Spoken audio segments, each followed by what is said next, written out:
जय श्री कृष्णा। श्री रामचरितमानस के बालकांड में आप सभी भक्तों का स्वागत है। गोस्वामी तुलसीदास जी कहते हैं, राम कथा पंडितों को विश्राम देने वाली, सब मनुष्यों को प्रसन्न करने वाली और कलयुग के पापों का नाश करने वाली है। राम कथा कलयुग रूपी सांप के लिए मोरनी है, विवेक रूपी अग्नि के प्रकट करने के लिए मंथन की जाने वाली लकड़ी अरनी है, अर्थात इस कथा से ज्ञान की प्राप्ति होती है। राम कथा कलयुग में सब मनोरथों को पूर्ण करने वाली कामधेनु गो है और सज्जनों के लिए सुंदर संजीवनी जड़ी है। पृथ्वी पर यही अमृत की नदी है, जन्म मरण रूपी भय का नाश करने वाली ब्रह्म रूपी मेंढकों को खाने के लिए सर्पिणी है। यह राम कथा असुरों की सेना के समान नरकों का नाश करने वाली, साधु रूप देवताओं के कुल का हित करने वाली पार्वती है। यह संत समाज रूपी क्षीर समुद्र के लिए लक्ष्मी जी के समान है और संपूर्ण विश्व का भार उठाने में अचल पृथ्वी के समान है। यमदूतों के मुख पर कालिख लगाने के लिए यह जगत में यमुना जी के समान है और जीवों को मुक्ति देने के लिए मानो काशी ही है। यह श्री राम जी को पवित्र तुलसी के समान प्रिय है। तुलसीदास जी के लिए हुलसी, तुलसीदास जी की माता का नाम, के समान हृदय से हित करने वाली है। यह राम कथा शिव जी को नर्मदा जी के समान प्यारी है। यह सब सिद्धियों की तथा सुख संपत्ति की राशि है। सद्गुण रूपी देवताओं के उत्पन्न और पालन पोषण करने के लिए माता अदिति के समान है। श्री रघुनाथ जी की भक्ति और प्रेम की परम सीमा सी है। तुलसीदास जी कहते हैं, राम कथा मंदाकिनी नदी है, निर्मल चित्त चित्रकूट है, सुंदर स्नेही वन है जिसमें श्री सीताराम जी विहार करते हैं। श्री रामचंद्र जी का चरित्र सुंदर चिंतामणि है, संतों की सुबुद्धि रूपी स्त्री का सुंदर श्रृंगार है। श्री रामचंद्र जी के गुण समूह जगत का कल्याण करने वाले हैं, मुक्ति, धन, धर्म और परम धाम के देने वाले हैं। ज्ञान, वैराग्य और योग के लिए सतगुरु हैं। संसार रूपी भयंकर रोग का नाश करने के लिए देवताओं के वैद्य अश्विनी कुमार के समान हैं। ये श्री सीताराम जी के प्रेम के उत्पन्न करने के लिए माता पिता हैं और संपूर्ण व्रत, धर्म और नियमों के बीज हैं। पाप, संताप और शोक का नाश करने वाले, इस लोक और परलोक के प्रिय पालन करने वाले हैं। विचार रूपी राजा के शूरवीर मंत्री, लोभ रूपी अपार समुद्र के सोखने के लिए अगस्त्य मुनि हैं। भक्तों के मन रूपी वन में बसने वाले, काम, क्रोध और कलयुग के पाप रूपी हाथियों के मारने के लिए सिंह के बच्चे हैं। शिव जी के पूज्य और प्रियतम अतिथि हैं। दरिद्रता रूपी दावानल के बुझाने के लिए कामना पूर्ण करने वाले मेघ हैं। विषय रूपी सांप का जहर उतारने के लिए मंत्र और महामणि हैं। ये ललाट पर लिखे हुए कठिनता से मिटने वाले बुरे लेखों को मिटा देने वाले हैं। अज्ञान रूपी अंधकार के हरण करने के लिए सूर्य किरणों के समान और सेवक रूपी धान के पालन करने में मेघ के समान हैं। मनोवांछित वस्तु देने में श्रेष्ठ कल्प वृक्ष के समान हैं। सेवा करने में हरिहर के समान सुलभ और सुख देने वाले हैं। सुकवि रूपी शरद ऋतु के मन रूपी आकाश को सुशोभित करने के लिए तारागण के समान और श्री राम जी के भक्तों के तो जीवन धन ही हैं। संपूर्ण पुण्यों के फल महान भोगों के समान हैं। जगत का छल रहित हित करने में साधु संतों के समान हैं। सेवकों के मन रूपी मान सरोवर के लिए हंस के समान और पवित्र करने में गंगा जी की तरंग मालाओं के समान हैं। श्री राम जी के गुणों के समूह कुमार्ग, कुतर्क, कुचाल और कलयुग के कपट, दंभ और पाखंड के जलाने के लिए वैसे ही हैं जैसे ईंधन के लिए प्रचंड अग्नि। रामचरित्र पूर्णिमा के चंद्रमा की किरणों के समान सभी को सुख देने वाले हैं, परंतु सज्जन रूपी कुमुदनी और चकोर के चित्त के लिए तो विशेष हितकारी और महान लाभदायक हैं। जिस प्रकार श्री पार्वती जी ने शिव जी से प्रश्न किया, जिस प्रकार से शिव जी ने विस्तार से उसका उत्तर कहा, वह सब कारण मैं विचित्र कथा की रचना करके गा कर कहूँगा।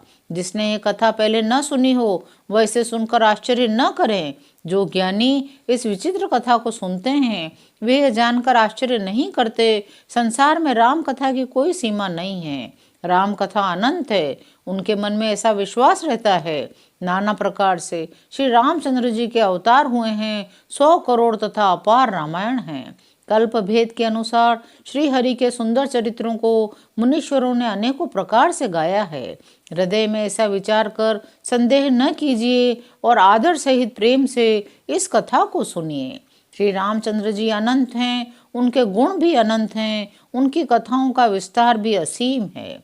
अतएव जिनके विचार निर्मल है वे इस कथा को सुनकर आश्चर्य नहीं मानेंगे।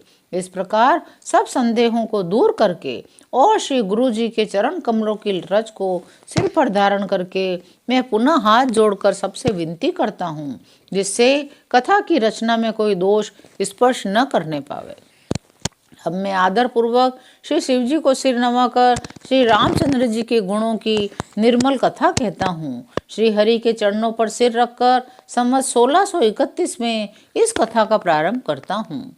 चैत्र मास की 9वीं तिथि मंगलवार को श्री अयोध्या जी में यह चरित्र प्रकाशित हुआ। जिस दिन श्री राम जी का जन्म होता है, वेद कहते हैं उस दिन सारे तीर्थ श्री अयोध्या जी में चले आते हैं। असुर, नाग, पक्षी, मनुष्य, मुनि, देवता सब अयोध्या जी में आकर श्री रघुनाथ जी की सेवा करते हैं। बुद्धिमान लोग जन्म का महोत्सव मनाते हैं, श्री राम जी की सुंदर कीर्ति का गान करते हैं। सज्जनों के बहुत से समूह उस दिन श्री सरयू जी के पवित्र जल में स्नान करते हैं। हृदय में सुंदर श्याम शरीर श्री रघुनाथ जी का ध्यान करके उनके नाम का जप करते हैं। वेद पुराण कहते हैं श्री सरयू जी का दर्शन, स्पर्श, स्नान और जलपान पापों को हरता है। यह नदी बड़ी ही पवित्र है, इसकी महिमा अनंत है, जिसे विमल बुद्धि वाली सरस्वती जी भी नहीं कह सकती। यह शोभायमान अयोध्यापुरी श्री रामचंद्र जी के परम धाम की देने वाली हैं। सब लोकों में प्रसिद्ध हैं, अत्यंत पवित्र है। जगत में अंडज, स्वेदज, उद्भिज और जरायुज 4 खान के अनंत जीव हैं। इनमें से जो कोई भी अयोध्या जी में शरीर छोड़ते हैं वे फिर संसार में नहीं आते, जन्म मृत्यु के चक्कर से छूटकर भगवान के परम धाम में निवास करते हैं। इस प्रकार अयोध्यापुरी को सब प्रकार से मनोहर, सब सिद्धियों की देने वाली और कल्याण की खान समझकर मैंने इस निर्मल कथा का आरंभ किया, जिसके सुनने से काम, मद और दंभ नष्ट हो जाते हैं। इसका नाम रामचरितमानस है, जिसके कानों से सुनते ही शांति मिलती है। मन रूपी हाथी विषय रूपी दावानल में जल रहा है, वह यदि इस रामचरितमानस रूपी सरोवर में आ पड़े तो सुखी हो जाता है। यह रामचरितमानस मुनियों का प्रिय है। इस सुहावने और पवित्र मानस की शिवजी ने रचना की। यह तीनों प्रकार के दोषों, दुखों और दरिद्रता को तथा कलयुग की कुचालों और सब पापों का नाश करने वाला है। श्री महादेव जी ने इसको रचकर अपने मन में रखा था। सुअवसर पाकर पार्वती जी से कहा। इसी से शिवजी ने इसको अपने हृदय में देखकर और प्रसन्न होकर इसका सुंदर रामचरितमानस नाम रखा। मैं उसी सुख देने वाली सुहावनी राम कथा को कहता हूँ। हे सज्जनों, आदर पूर्वक मन लगाकर इसे सुनिए। यह रामचरितमानस जैसा है, जिस प्रकार बना है, जिस हेतु से जगत में इसका प्रचार हुआ, अब वही सब कथा में श्री उमा महेश्वर का स्मरण करके कहता हूँ। श्री शिव जी की कृपा से उसके हृदय में सुंदर बुद्धि का विकास हुआ, जिससे यह तुलसीदास श्री रामचरितमानस का कवि हुआ। अपनी बुद्धि के अनुसार तो वह इसे मनोहर ही बनाता है, किंतु फिर भी हे सज्जनों, सुंदर चित्त से सुनकर इसे आप सुधार लीजिए। सुंदर सात्विकी बुद्धि भूमि है, हृदय ही उसमें गहरा स्थान है। वेद पुराण समुद्र हैं, साधु संत मेघ हैं। वे साधु रूपी मेघ श्री राम जी के सुयश रूपी सुंदर, मधुर, मनोहर और मंगलकारी जल की वर्षा करते रहते हैं। सगुण लीला का जो विस्तार से वर्णन करते हैं वही राम सुयश रूपी जल की निर्मलता है, जो मल का नाश करती है। जिस प्रेमा भक्ति का वर्णन नहीं किया जा सकता वही इस जल की मधुरता और सुंदर शीतलता है। वह राम सुयश रूपी जल सत्कर्म रूपी धान के लिए हितकर है। श्री राम जी के भक्तों का तो जीवन ही है। वह पवित्र जल बुद्धि रूपी पृथ्वी पर गिरा और सिमट कर सुहावने कान रूपी मार्ग से चला, हृदय रूपी श्रेष्ठ स्थान में भरकर वहीं स्थिर हो गया। वही पुराना होकर सुंदर, रुचिकर, शीतल और सुखदायी हो गया। आज इस कथा को हम यहीं विराम देते हैं। शेष अगले अंकों में। जय श्री राम।